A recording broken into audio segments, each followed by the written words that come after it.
After the mess in Charlottesville, and the media's completely biased association of all Trump supporters as racists, everyone could use the wisdom handed out by Housing and Urban Development Secretary Ben Carson. Carson posted on Facebook in light of Charlottesville, saying, "Hatred and bigotry unfortunately still exists in our country and we must all continue to fight it, but let's use the right tools. That is the likely outcome if we just learn to be neighborly and to get to know each other. The hatred and bigotry that exists are largely from the left wing." Carson shared that his home was recently vandalized with anti-Trump phrases. His kind neighbors had cleaned up most of the mess before Carson and his wife returned home to see it.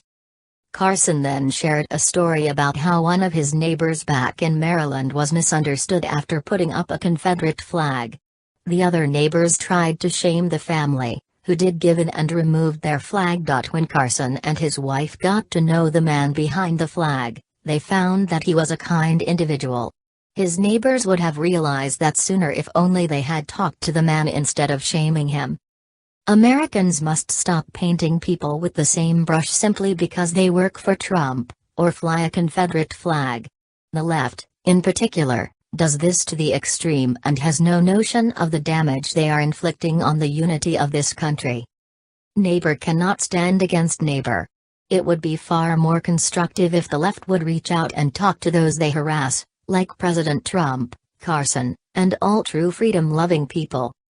They would find that people are much more accepting than they expect. So, here's a message for leftists: ignore the media's attempt to paint every Trump supporter from Carson to your own family members as racist or evil people. Different political ideologies do not automatically accompany hatred and racism. When the media isn't stepping in to sensationalize and push George Soros' stated goal of dividing America, we can see things clearer. The institutions once dedicated to truth are now dedicated to destroying Trump, and no one should be taking the media's opinion on anything at face value.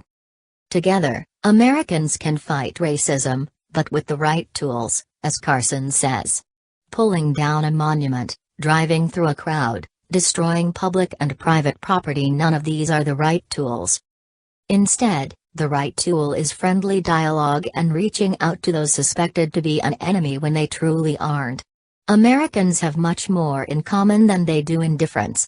True racists can only be found when there's honesty about what racism really looks like, and it comes from the left even more than it comes from the right. Americans should trust in God that this nation can overcome the forces that seek to divide us all. Americans will do it the way they have always overcome obstacles, by pulling together. The way in which Americans handle a crisis such as this will define whether this is an evolving nation, or a nation in decline.